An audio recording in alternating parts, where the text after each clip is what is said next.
As an investment property owner, your goal is to make a profit, but common mistakes can eat into that profit quickly. And I'm here today to help walk you through 5 common mistakes that Naperville property owners make and how to avoid them. I'm Corey with Keyrenter Property Management Naperville. We are a full-service property management company serving Naperville and the surrounding suburbs, Downers Grove, Hinsdale, Oakbrook, New Lenox, Orland Park. And we help investors reduce risk, maintain properties, and generate consistent returns through professional property maintenance. What's the first mistake? Picking the wrong property. Location, location, location. Everybody's heard it, right? Well, when it comes to location, ask yourself, how many people would really want to live there? Is it close to where people work? Is it close to where people shop? How about, is it noisy or is it peaceful? Is it beautiful or is it not so pretty? All of those things go into rentability, just as it would when people are purchasing a home. Renters want to find a beautiful place that is close to parks or close to shopping and close to transportation and work. Those things are all important. And so location is number 1. Number 2 is condition. A property may look like a total steal and in reality be a money pit. The age of a property has a lot to do with that. And so we're seeing a lot of environmental issues coming up with older homes. They're beautiful, they're charming, and sometimes it looks like just a little paint and some fresh finishes is all they need. But think through with knowledgeable realtor can help you, a knowledgeable inspector to take a look and see, will there be lead-based paint issues?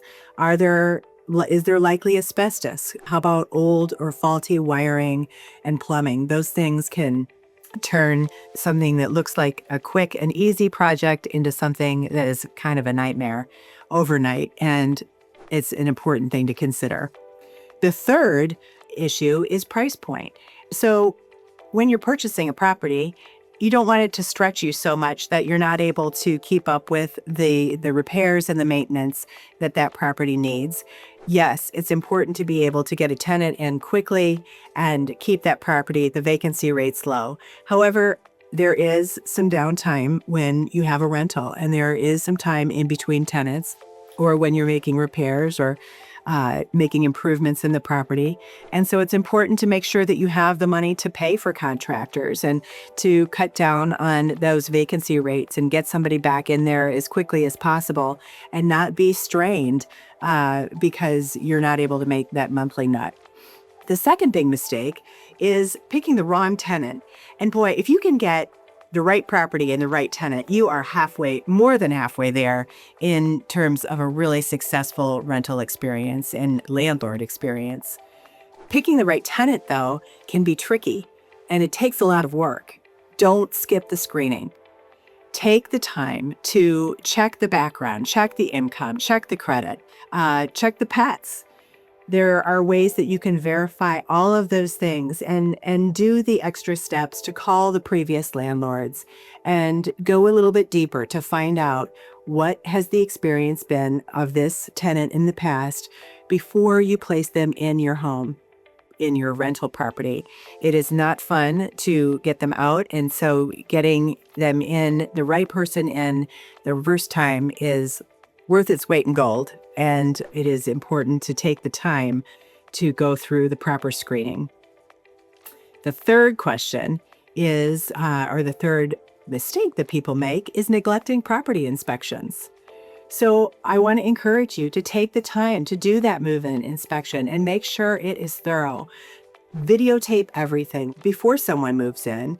You want to have an accurate record of the dings in the wall, the light fixtures, open up the drawers. Make sure that you get a picture of everything, because if it becomes an issue later down the road, you need to be able to have proof of what the condition of that property was before the tenant moved in.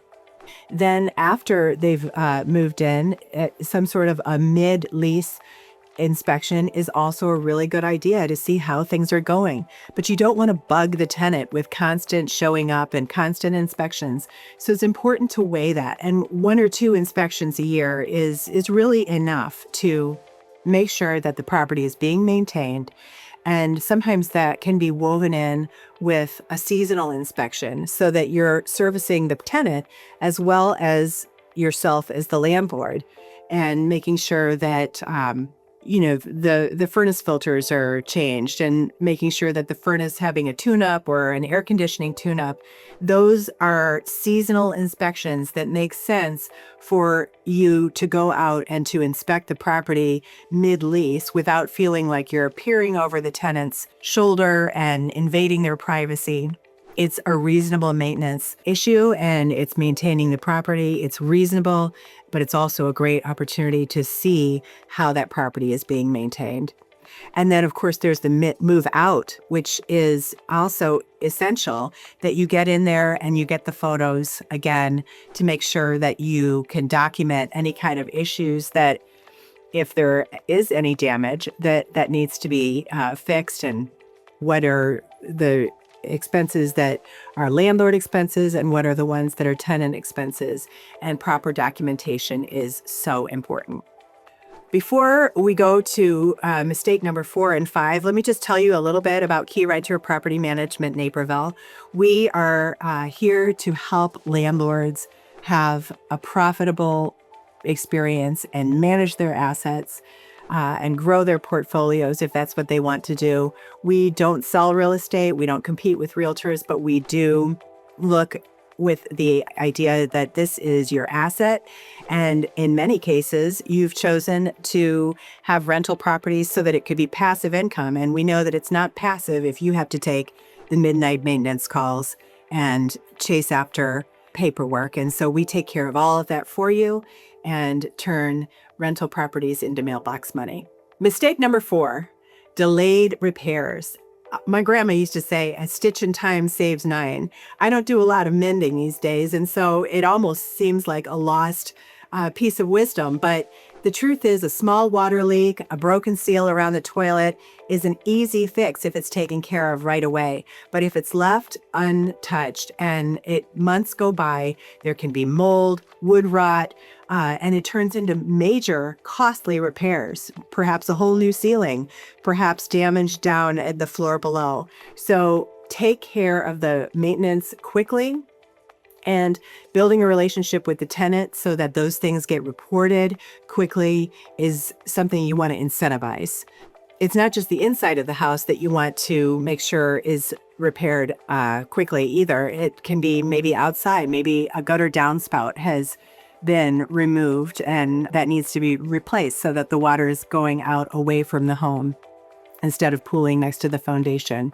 Or tree trimming. Maybe there's a branch that needs to come down as it's brushing against the house, or it's hanging over a limb that is damaged or old and could fall.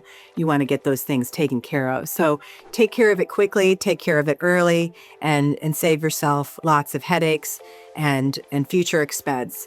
A stitch in time does save 9. All right, so the last mistake is number 5, mishandled tenant turnover. You need to have a plan in place, and landlords have to be ready for turnover. People do come, hopefully, with the great tenant screening, it cuts down on turnover, but people move. And so there will be vacancies, and cutting down on the time that a property is vacant is really important. So have a plan that is fast and efficient to get somebody out and get the next person screened and in, to reduce the vacancy, maximize your rental income, and put more profit in your pocket. By avoiding these 5 mistakes, you'll save money, avoid unnecessary headaches, and increase property profitability. If you found this video helpful, don't forget to hit like and subscribe to get more helpful updates and tips on property management. And if you've ever faced some of these issues that we've talked about today, drop a comment below, and I'd love to hear what your experience is. Thanks for listening. We'll see you next time.